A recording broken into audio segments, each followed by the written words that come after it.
এই পর্যায়ে বক্তব্য নিয়ে আসছেন বাংলাদেশের তরুণ প্রজন্মের আইকন এবং বিপ্লব 2024-এর অন্যতম বিপ্লবী ইনকিলাব মঞ্চের আহ্বায়ক জনাব উসমান হাদি ভাই। বক্তব্য নিয়ে আসছেন ইনকিলাব মঞ্চের আহ্বায়ক জনাব উসমান হাদি ভাই।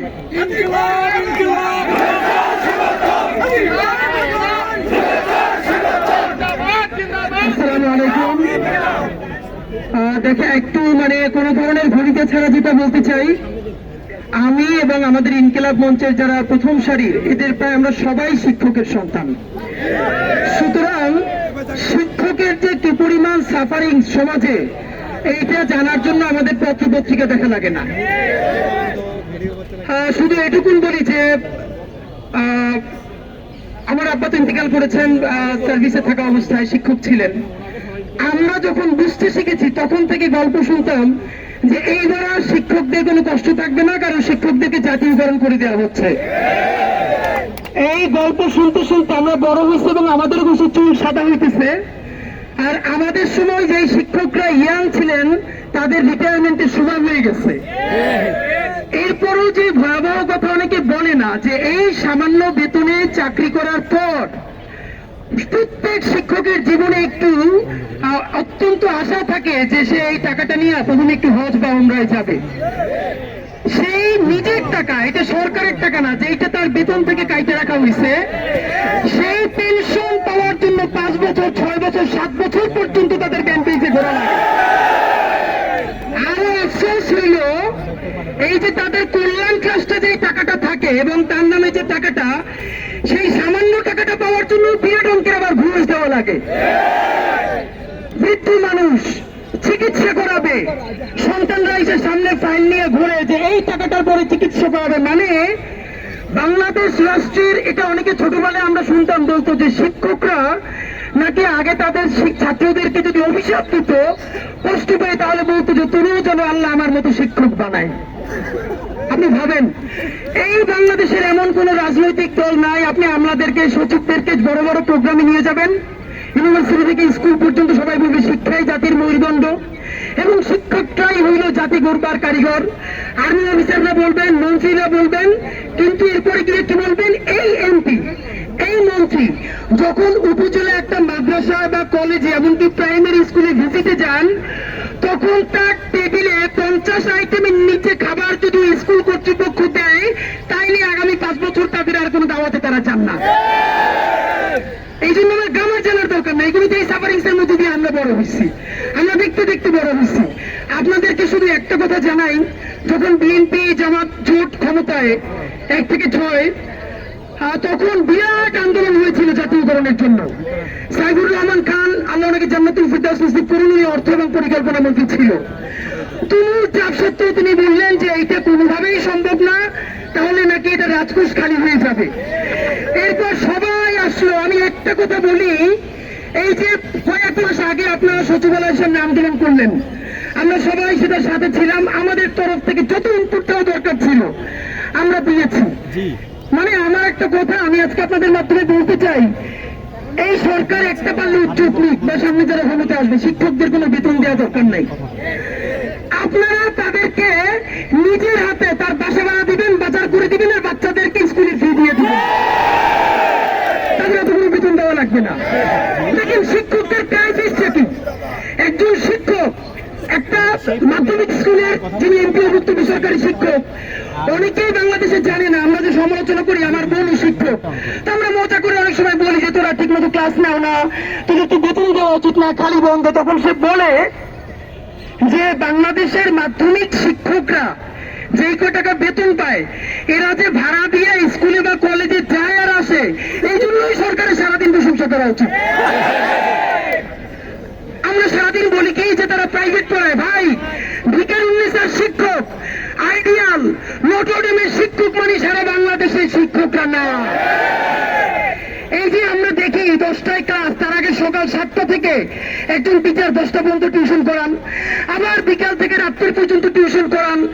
এইখানে সচিবালয়ে বসে প্রতিদিন আমরা নতুন নতুন মিটিং করি, কোন টিউশন শিক্ষকরা করতে পারবেন না। ভাই, এই 10 জন 20 জন কইরা পড়ায়, এক একজন দেয় 200 টাকা কইরা, তাও আবার 5-6 মাসের বেতন বাকি।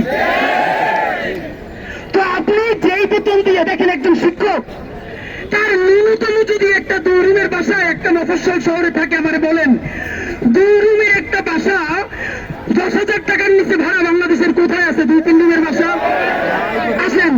তার যদি 2টা বাচ্চা থাকে, সে যেহেতু শিক্ষক মানুষ, তার বাচ্চাটারে তো সে ন্যূনতম একটু ভালো জায়গায় পড়াইতে চায়। সে এইটা পড়াইতে গিয়া তারপরে বাসায় বাজার কি করে তার কোনো অবস্থা থাকে না। কোন শিক্ষককে আমি গ্যারান্টি দিয়ে বলি, বাংলাদেশের যে দোকানদার ভাইরা আছে মুদির দোকান, তারা শিক্ষকদেরকে মর্যাদা দেয় না। কারণ দেখে পুরো মাস সে বাকিতে খায়, বেতন পাওয়ার পর অর্ধেক টাকা দেওয়ার আগে আবার তার বাকির খেতে শুরু হয়ে যায়। যারা অঙ্ক পড়ায়, ইংলিশ পড়ায় অথবা সায়েন্সের সাবজেক্ট পড়ায়, তারা 5-10টা টিউশন দিয়ে কোনো মতে চলে। এর বাইরে যে হাজার হাজার লক্ষ লক্ষ শিক্ষক যারা ম্যাথ পড়ায় না, ইংলিশ পড়ায় না, সায়েন্স পড়ায় না, তারা কি মাটি কিনে বাঁচবে আমার বলেন? এবং শিক্ষকদের সামাজিক মর্যাদা এমন, এখন শিক্ষকদের সাথে কোনো বাবা মা বাচ্চাদেরকে মেয়েদেরকে বিয়ে দিতে চায় না। কারণ কোন শিক্ষক জামাই ঠিক মতো শ্বশুর বাড়িতেও বাজার করতে পারে না, আত্মীয়তা সম্পর্ক রক্ষা করতে পারে না, বাবা মা গিয়ে তার বাসায় 5 দিন থাকলে ভালো খাওয়াইতে পারে না, সারাদিন মনটা যার ছোট কইরা থাকে। দোকানদার টাকা পায়, আত্মীয় স্বজনের মায়ের চিকিৎসায় টাকা দিতে পারে না, হিসেবে স্কুলে গিয়ে কোন ছাতাটা পড়াবে আমার বলেন? বাংলাদেশের কোন সরকার মন্ত্রীদের নামে 10 কোটি 12 কোটি টাকায় যখন গাড়ি কেনে, আপনি ভাবেন বাংলাদেশের মতো একটা দেশ, এইখানে মন্ত্রীদের নামে কোটি টাকার গাড়ি লিখবে কোন কারণে আমার বলেন? যার এত দামি গাড়ি ছাড়া চলবে না, তার তো মন্ত্রী হওয়ার জন্য কেউ হাতে পায়ে ধরে নাই। আপনি ব্যবসা করেন, যেরকম অনেকে টাকা পাচার করতে সেইটাই করেন। মন্ত্রীদের নামে ইতিমধ্যে এই সরকারও দেখেন নতুন 30টা গাড়ি কেনার সিদ্ধান্ত নিছে। সচিবদের নামে কোটি কোটি টাকা শুধু গাড়ি না, তাদের যে ফ্ল্যাট, অতিরিক্ত সচিবদের এমন আলিশান ফ্ল্যাট তো আপনারা দেখেন নাই। সচিবরা অসুস্থ হয়ে যায় কেন? কারণ চাকরির পরে এই ফ্ল্যাট ছাইরে সে কোথায় যাবে চিন্তাই করতে পারে না। সবার নামে, সচিবদের, অতিরিক্ত সচিবদের নামে এক একটা মিনি জান্নাত বানিয়ে রাখা হচ্ছে। সামরিক বাহিনীর কর্মকর্তারা চাকরিতে তো প্রিভিলেজ থাকেনি, তারপরে অবসরে যাওয়ার পর ডুয়েছে, তাদের নামে বাড়ি আছে, তাদের নামে ফ্ল্যাট আছে। একবার যদি পিস কমিশনে যাইতে পারেন তারা, শান্তিরক্ষী জাতিসংঘে, তারা ভালো একটা টাকা ব্যাংকে জমাইতে পারেন। আর্মিদের ডিওএইচএসে ফ্ল্যাট দেওয়ার সময় রাজকোষে টাকা নাই, কেউ জিজ্ঞেস করে না। সচিবদের নামে কোটি কোটি টাকার গাড়ি বাড়ি সুযোগ দেওয়ার সময় রাজকোষে টাকার অভাব হয় না। মন্ত্রীদেরকে শুধু এইটাই না, ট্যাক্স ফ্রি কোটি কোটি টাকার গাড়ি মন্ত্রীরা আনতে পারবে, এমপিরা আনতে পারবে, এই জন্য রাজকোষ ফাঁকা হয়ে যায় না। বাংলাদেশের রিক্সাওয়ালা, ভ্যানওয়ালা, সবজিওয়ালা শিক্ষকের টাকায় পূর্বাঞ্চলে যে উড়াল সেতু করা হয়, যেখানে সিএনজি উঠতে পারে না, তখন রাজকোষ ফাঁকা হয় না। আর আমার শিক্ষক যাদের হাত ধরে নতুন জাতি দাঁড়াবে, তাদেরকে 2,000 টাকা বাসা ভাড়া ভাড়ানোর জন্য আবার লাখ লাখ টাকা খরচ করে সচিবালয়ে মিটিং করা লাগে। তাদেরকে বেতন কতটুকু বাড়ানো দরকার, এইটার জন্য পারলে সচিবালয় থেকে বিদেশে 1 কোটি টাকা খরচ করে সফর দিয়ে আসা লাগে। সরকার আপনার বিরুদ্ধে অনুরোধ জানাই, আবার সকল রাজনৈতিক দলগুলো করতেছে আর একটা রাজনীতি।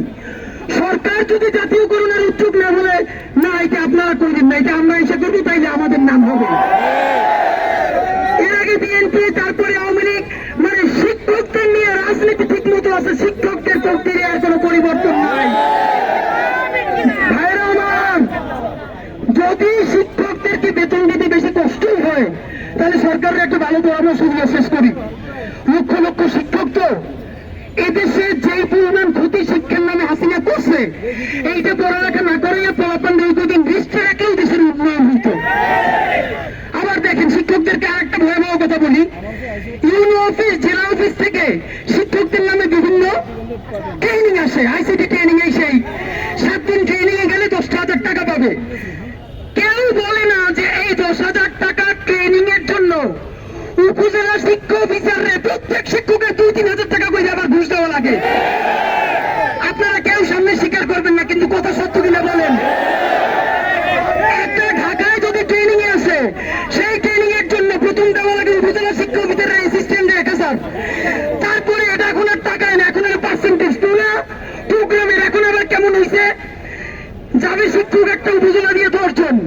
এখন 10 জনই বলছে ঠিক আছে আমি 2000 টাকা করে দিব, তখন নিলাম হাঁকায়, কিরম নিলাম, যে তার তুলা যে টাকা পাবে তার থেকে যত পার্সেন্ট বেশি দিবে তাদেরকে তারা নাম দেখাবে।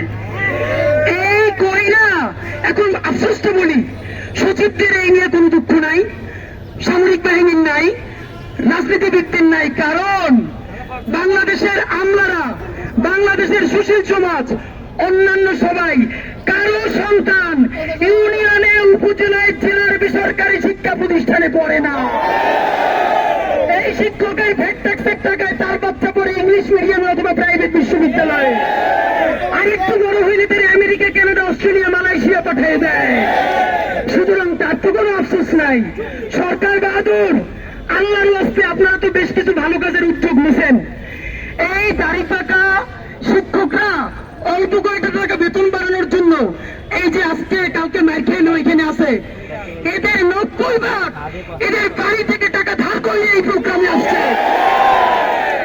প্রতিবার টাকা ধার করে আসার সময় বলে এবার দাবি আদায় হবে, আর সমস্যা নাই। কোনদিন দাবি আদায় হয় না, এখন তাদেরকে মানুষ টাকাও ধার দেয় না।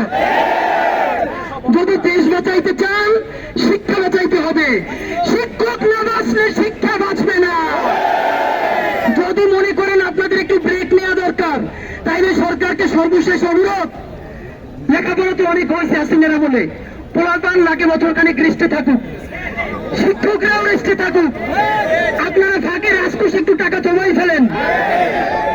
শিক্ষকদেরকে ন্যূনতম এখন তাদেরকে বাসা ভাড়া দেয় 1500, বাড়াইছে 1500, তাইলে শিক্ষা উপদেষ্টা আপনারা বলি 1500 টাকা না 15,000 টাকায় ইনকিলাব মঞ্চে আপনারা একটা বাসা ভাড়া করে দিলে আপনি থাকবেন? যদি 15,000 টাকায় বাসা ভাড়ায় আপনি এখন এবং মরা পর্যন্ত থাকতে পারেন, তাহলে আমাদের শিক্ষকদের কোনো সমস্যা নাই।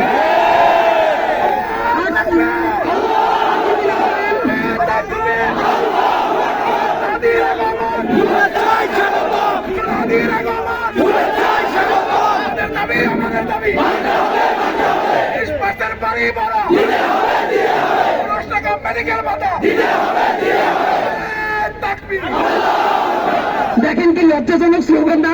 12,000 টাকা যার বেতন, তার 20% কয় টাকা, এই কয় টাকা বাড়ি ফেরার জন্য স্লোগান দেওয়া লাগে।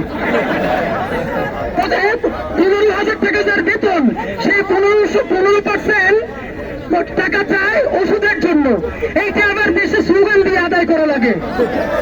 মানে এর থেকে লজ্জা আমরা বলি, সামনের নির্বাচনের আগেই আপনাদের ন্যূনতম ন্যায্য অধিকার আপনাদেরকে আদায় করে নিতে হবে। আপনারা কোন রাজনৈতিক দলের পকেটে ঢুকেন না, স্বতন্ত্র আন্দোলন করবেন, স্বতন্ত্র বাংলাদেশ আপনাদের সাথে থাকবে ইনশাআল্লাহ। যদি ওনাদেরকে ন্যূনতম 20% বেতনের বাড়ি ভাড়া আর চিকিৎসা খরচ না দেওয়া যায়, তাইলে এই যে মাত্র সামান্য যে টাকাটা দিতেছেন এটা বন্ধ করে দেন। আগামী 6 মাস 1 বছর স্কুল কলেজ বন্ধ থাকুক, বাচ্চারা এসে করুক, শিক্ষকরা প্রয়োজনে যে যা পারে রিক্সা ভ্যান চালাইয়ে খাক। যেদিন ন্যূনতম তার চিকিৎসার কিছু টাকা আর বাসা ভাড়ার টাকাটা দিয়ে তারা ফিরাইতে পারবেন, সেদিন আবার স্কুল কলেজ খুলে দিবেন। সম্মানিত শিক্ষক মহোদয়, আপনাদের জন্য শুধুই আমরা দোয়া করি এবং আপনাদের সকল ন্যায্য আন্দোলনে ইনকিলাব মঞ্চ আপনাদের সাথে আছে। বাংলাদেশ জিন্দাবাদ।